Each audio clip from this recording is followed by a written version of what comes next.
السلام عليكم ورحمة الله وبركاته. Introduction. Below. Hello everyone. Welcome back to Kuhadal English. Hello everyone. معناheedu waa salaam everyone. qof kasta. Welcome back to Kuhadal English. Welcome waa soo dhawow, back waa dib. Marka waxa weeye dib ugu soo dhawow Kuhadal English. Thinking about your home. Maanta waxaynu ku hadlaynaa guriga iyo qolalka kala duwan iyo magacyada Ingiriisida loogu yeero. Think about your home. Gurigaaga ka feker. Think waa feker. About your home. Gurigaaga ka feker. About waa ku saabsan. Your waa waxaaga. Home na waa guri. Guriga home waa la yiraahdaa. House na waa la yiraahdaa. How many rooms are in your house? How many rooms are in your house? How many waa imisa waa la israaciya. How many marka la israaciyo imisa weeye. Rooms waa qolal. Are in your house imisa qol. How many rooms are in your house? Imisa qol gurigaaga waa imisa qol. How many rooms are in your house? What do you call them in English? What do you call them in English? Ingiriisi maxaad ugu yeedhaa? What waa maxay? Do you ayadu waxa weeyaan waa present verb baa la yiraahdaa. ayadu waxay ka caawinaysaa inaad waxaad markasta ugu yeedho aad sheegto. You waa adiga. Call ugu yeedhi weeye. Them waa qolalkii in English. Ingiriisida maxaad what do you call them in English? Ingiriisida maxaad ugu yeedhaa? What do you call them in English? Today you'll learn the names of the rooms in a house and how to describe them using simple English. Today maanta you will learn waa barasho the names of the rooms magacyada qolalka in a house ee guriga and how to describe them using simple English iyo sida loo qeexo adigoo isticmaalaya English fudud. Describe macnaheedu waxa weeye qeexid ama sharaxaad. Them waa qolalkii markaad wax kale ka hadlayso badan aan kula joogin baa them la yiraahdaa. Dad imanka saaxiibada ka maqan aad ka hadlayso them baad odhanaysaa ama they. Using waxa weeye isticmaalid. Simple fudud. Ingiriisina waynu wada garanaynaa. Marka laba erayo isku mid ah ayaa halkan ku jira waa house iyo home. House iyo home. Home, house. Marka had iyo jeer ay owda iyo you'du israacaan aw baa lagu dhawaaqaa. Aw. House. Okay, let's move on. Today's goals. Hadafkeena maanta. By the end of this lesson you'll be able to name the rooms in a house. Describe where things are. Waanaad magacaabi kartaa qolalka guriga. Describe where things are. Meesha ay ku yaalaan oo kala things waa shay ama qolalka la tixraacaya. waa inaad qeexi kartaa. You should use there is and there are. waa inaad sidoo kale isticmaali kartaa there is and there are and fahantaa macnayaashooda. Talk about your own home in English. waa inaad gurigaaga Ingiriisi kaga hadli kartaa. Talk waa hadal. Talk about your own home in English. waa inaad gurigaaga Ingiriisi kaga hadli kartaa. Okay. Vocabulary. Rooms in the house. Vocabulary waa ereyada. Rooms in the house. qolalka guriga. Rooms. Laba hadaad aragto waxa loogu dhawaaqaa si double oo kale. Double uuda Soomaalida oo kale labada ee Soomaalida sa loogu dhawaaqaa had iyo jeer mar kasta maaha.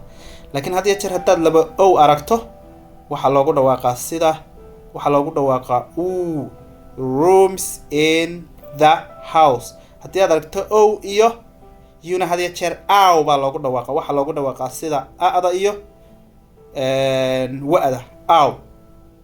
House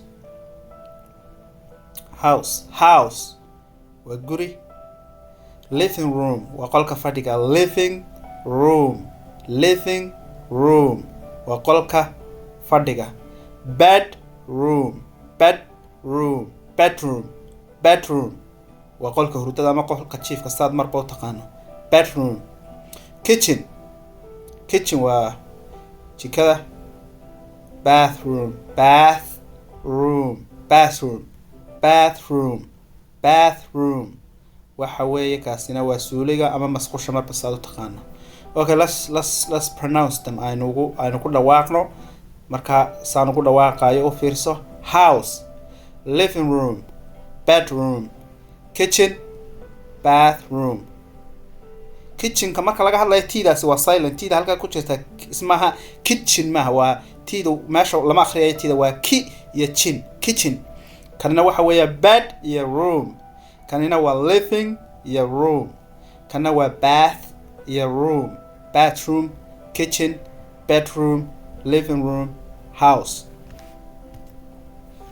Okay, dining room. dining roomku waxa weeye qolka cuntada. dining room, dining room.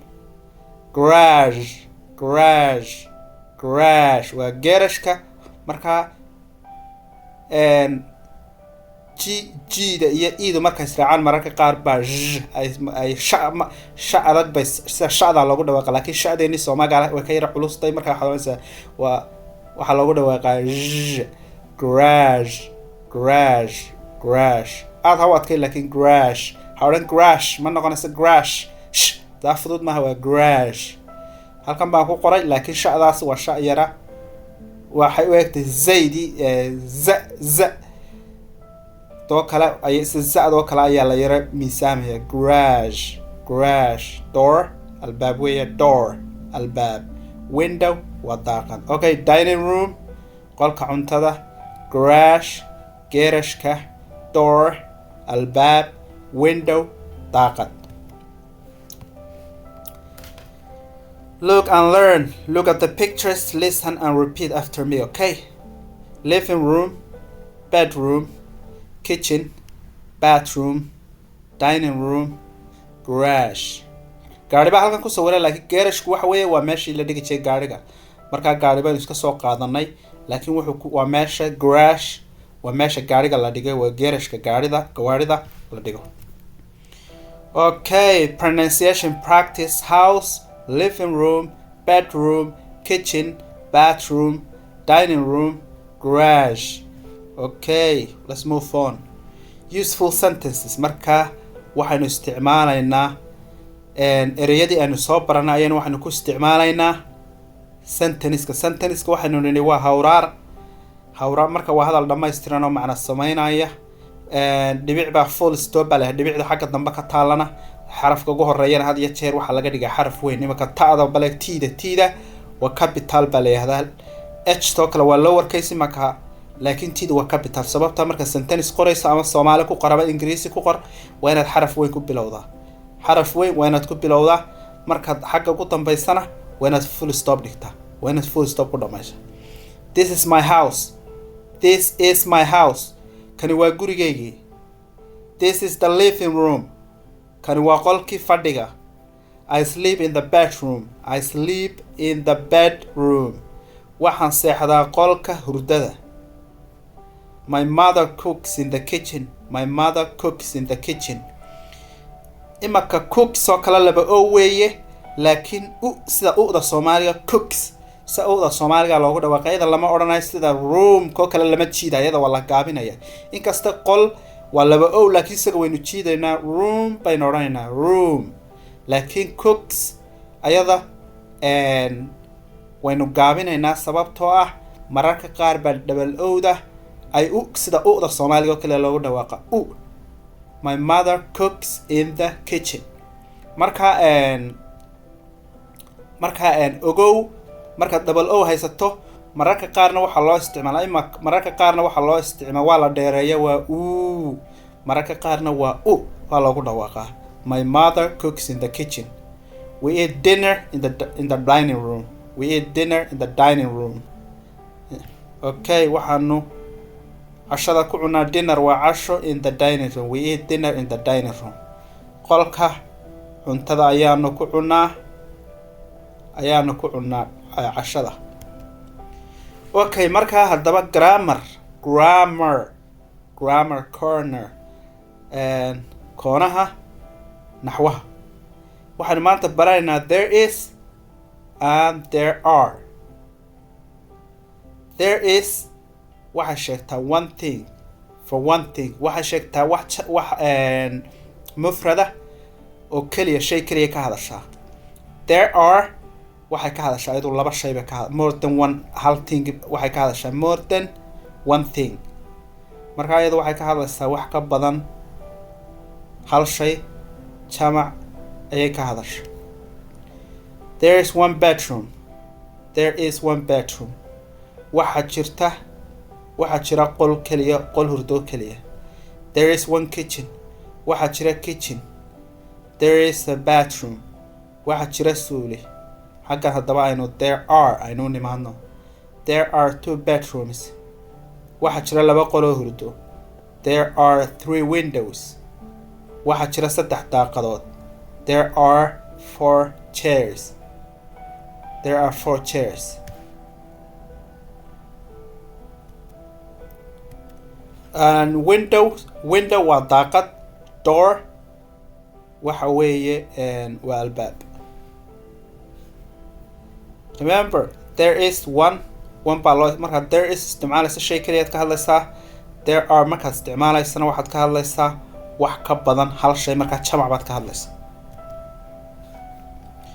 okay conversation wada sheekaysi listen to Ahmed and Amina talk about her house marka Ahmed iyo Amina listen to Ahmed and Amina talk about her house Ahmed iyo Amina oo ka hadlaya Amina soo Spain dhageysanayna ka hadlaya Amina gurigeeda Ahmed tell me more about your house tell me about your house tell me about your house gurigaaga wax iga sheeg ama gurigaaga iga sheekee tell me about your house Amina my house has two bedrooms my house has two bedrooms gurigaygu wuxuu leeyahay laba qol oo hurdo gurigaygu wuxuu leeyahay bedrooms waxa weeye qolka hurdada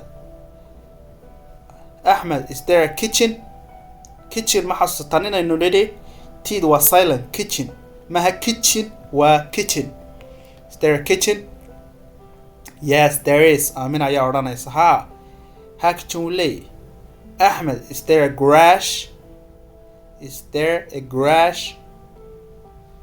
garage ma leeyahay ma garage baa jira no there isn't my ma jiro no there isn't my ma jiro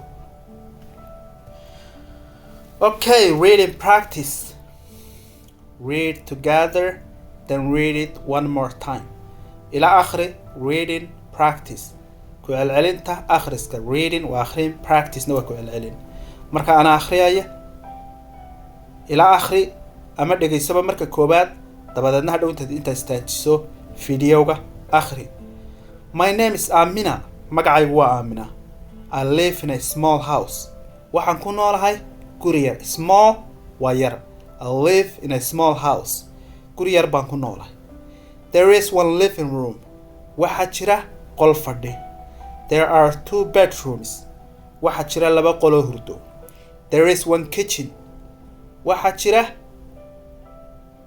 kitchen there is one bathroom waxa jira hal suuli ama hal xamaam I love my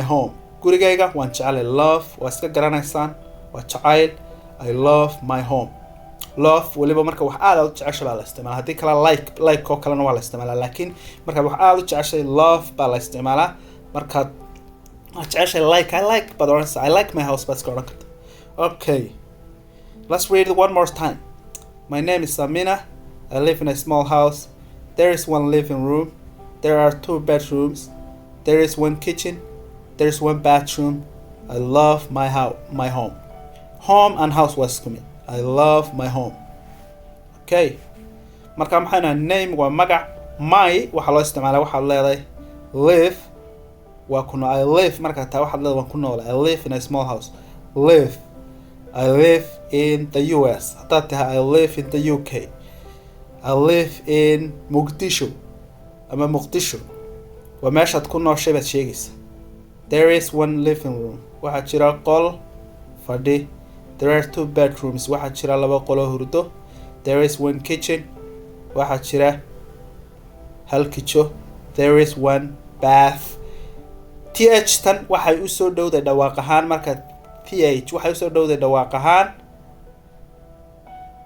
thaada carabida bathroom bathroom. Okay, speaking practice. su'aalaha marka halkan su'aalahan pause the video and answer in complete sentences. Do you live in a house or an apartment? Do you live in a house or an apartment? Do you live in a house or an apartment? waxaad ku nooshahay guri mise apartment? Apartmentigu waxa weeye guryaha badan ee isku dhegdhegsana la kiraysto. Do you live in a house or an apartment? ma guri baad ku nooshahay mise waxaad ku nooshahay meelaha guryaha la isku dhistay ee kuwa dawladda oo kale ama dadku kireeyana isku dhedhegsan ayaad qol kaga nooshay? Do you live in a house or an apartment?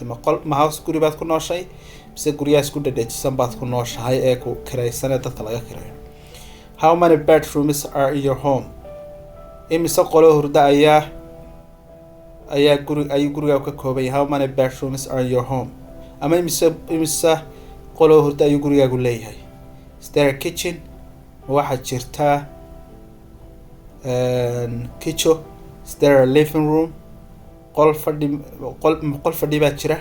What's your favorite room? What is your favorite room? qolkeebaad ugu jecesha? Okay, I live in a marka jawaabay qaar baynu halkan saddex jawaabood baynu. Do you live in a house or an apartment? su'aashaas aynu ka jawaabaynaa. dadna waxaad odhan kartaa I live in a house. How many bedrooms are in your home? There are 3 bedrooms. qolka waxaa jira 3 qol oo hurdo.